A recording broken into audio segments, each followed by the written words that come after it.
What's good, chat? You know what I'm saying? What's good, YouTube? We're back with another video. You feel me? Real shit though. This is a deal you can't get out of. Nah, we locked. 3 is like my body might deteriorate or something. Like we gonna see though. Like we gonna see though. Like alright then. Alright. Let's get right into it. Number 10. The sugar high lie. Every parent thinks so. I'm gonna go off of these and I'm gonna tell y'all which ones I still believe is true.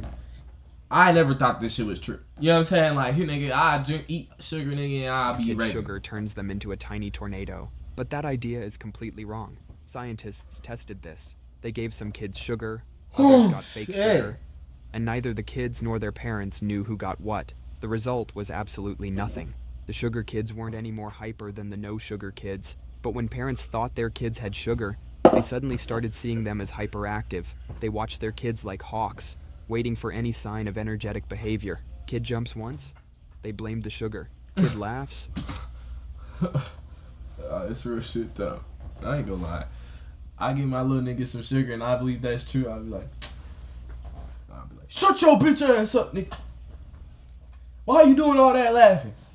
He gonna do the same laughing that he did yesterday and the day before that. But I'm gonna just be a little angry because he ate sugar. Sugar rush. This whole thing started back in the 1970s when a doctor claimed food additives were making kids hyperactive. Parents jumped on that idea immediately. A kid bouncing off the walls at a birthday party probably has more to do with being at a birthday party than the cake they just ate. They're excited, playing with friends, maybe sleep deprived. Those kids would be just as hyper if you gave them sugar-free cake. Number 9, your brain isn't slacking off. You've probably heard that humans only use 10% of their brains. No! He can't prove this wrong. What the fuck is Lucy then? What the fuck was the whole movie? About as true as saying fish only use 10% of the ocean. This myth is so popular that Hollywood made entire movies about it. The ones where someone takes a magic pill and suddenly they're solving quantum physics while doing backflips. Your brain is already going full throttle all the time. Scientists can watch brains light up in real time using special scanners, and they see activity everywhere, all the time. Even when you're sleeping, your brain is working. It's controlling your breathing, managing your heartbeat, and replaying embarrassing memories. Alright, so what are we supposed to do when this nigga says some bullshit? Because this isn't true. I don't believe it. There's no way that I'm using 100% of my brain right now, sitting on this chair, talking to a goddamn camera.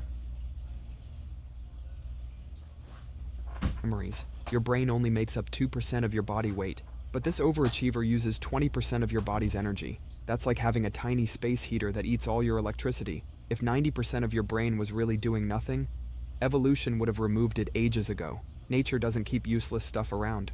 The proof is what happens when any tiny part of the brain gets damaged. Even a small injury can cause major problems. This 10% myth likely came...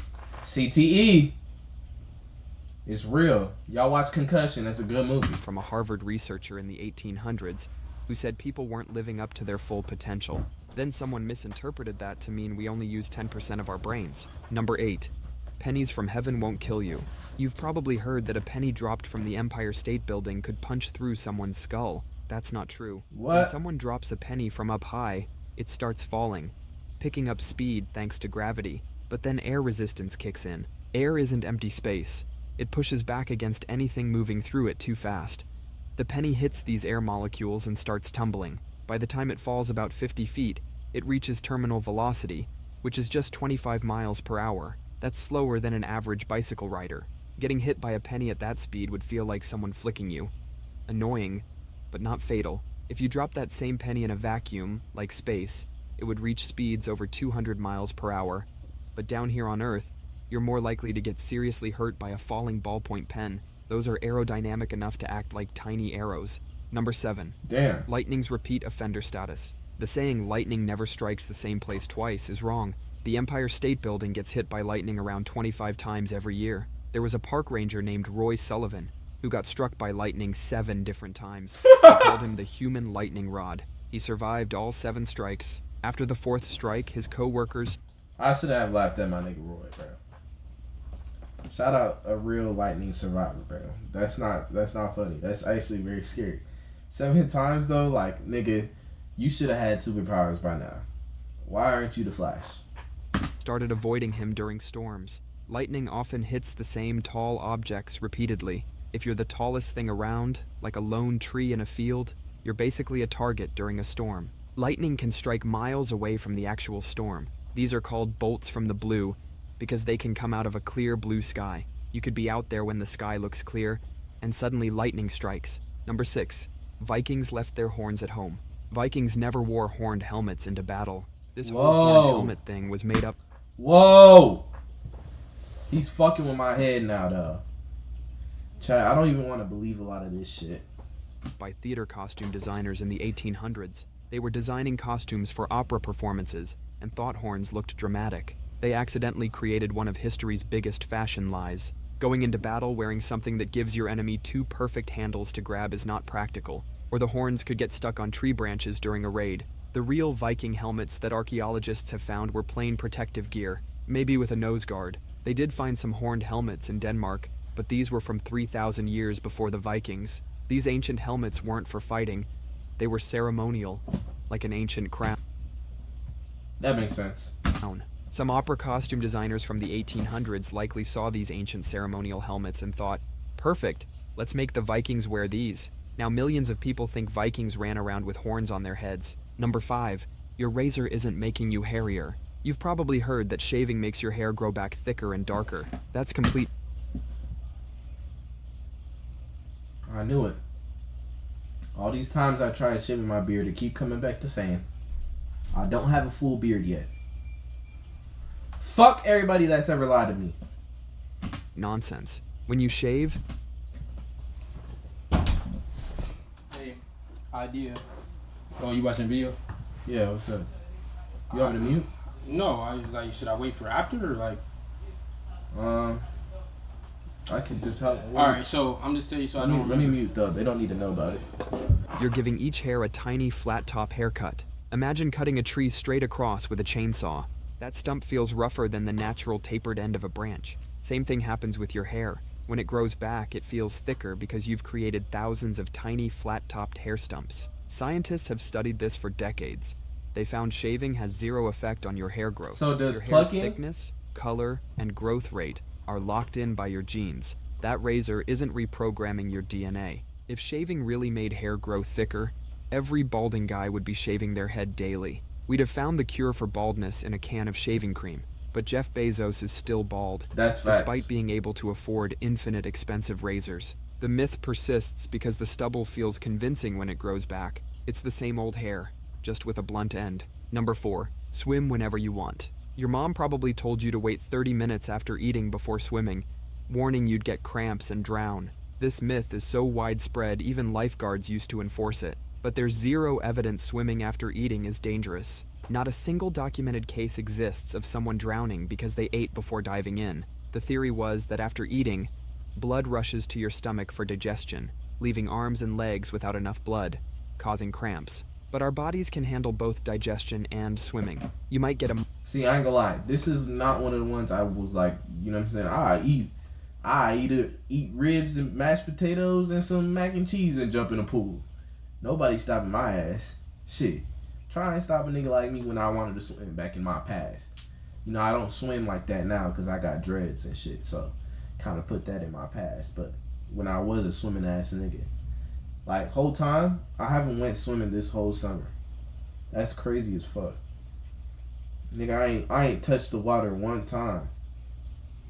I only been in, like, a hot tub. I ain't swam for real, like. And swimming is that shit. I do miss it because I'm a shark in them waters. You know what I'm saying? Like, nigga, I get down, nigga, I'll move around, nigga. Real shit, though. Minor cramp if you swim intensely right after a huge meal, similar to running after eating. The American Red Cross confirms this isn't a real danger. Competitive swimmers actually eat during their training sessions. Maybe don't eat an entire pizza right before intense swimming. Number 3, your head isn't a heat chimney. Your mom probably told you, put on a hat or you'll freeze to death. That whole, you lose 50% of your body heat through your head thing is nonsense. This myth started with an... I never heard that. I just know I don't like my head being cold. You know what I'm saying? That's why I have hair. Because whenever I used to get them bald fades on the side of my heads and all on the back, I used to feel all the cold wind when it hit me. And I wasn't rocking with it. Old Army survival manual claiming 40 to 45% of body heat escapes through your head. But in their test, they dressed people in full winter gear and left their heads exposed. Of course, most heat escaped through their heads. It was the only part not covered. Your head makes up about 10% of your body's surface area, so it can only lose about 10% of your body heat. Heat loss is actually proportional to whatever skin is exposed. Your head might feel extra cold because it has more blood vessels close to the surface. I feel like my legs significantly more heat there be the compared to other coldest. Like exposed if body my parts. legs is cold, The only time this advice actually makes sense is for babies and small kids. Their heads are proportionally bigger compared to their bodies, so they do lose more heat up there. But for adults, your uncovered arms will lose just as much heat as your uncovered head.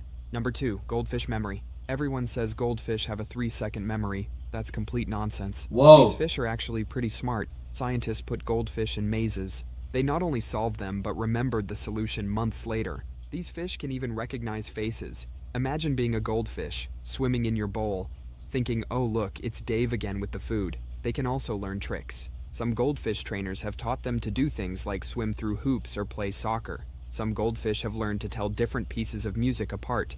And they can do all this with a brain. I bet one can't sing though, or do a backflip. Weak ass goldfish. Smaller than a pea. Scientists think studying goldfish brains might help us understand human memory better. Number 1, gum doesn't stick around for years. That story about swallowed gum staying in your stomach for 7 years is a lie. When you swallow gum, it travels through your digestive system just like any other food. The only difference is that your body can't break it down. Think of gum like corn kernels. It just passes right through. Most gum is out of your system within 1 to 2 days. It doesn't stick to your insides. Your stomach is constantly moving and pushing stuff along. And those stories about gum causing problems, unless you're swallowing huge amounts of gum constantly, you're probably fine. Humans have been chewing random stuff for thousands of years. Ancient Greeks chewed tree resin. Mayans chewed chicle. None of them died from 7 years of gum buildup. Gum won't stick in your stomach, but it can stick on sidewalks for years. That's all for today. I'll be making similar videos in the future. Subscribe to see them. Wow. Love hard and make bad decisions. It's first Sunday, I'm still begging for Jesus. Can he save me from the fire and the Jezebel spirits? Got bad bitches walking through my thoughts like a demon. Will she take my semen, bear my seed? Can she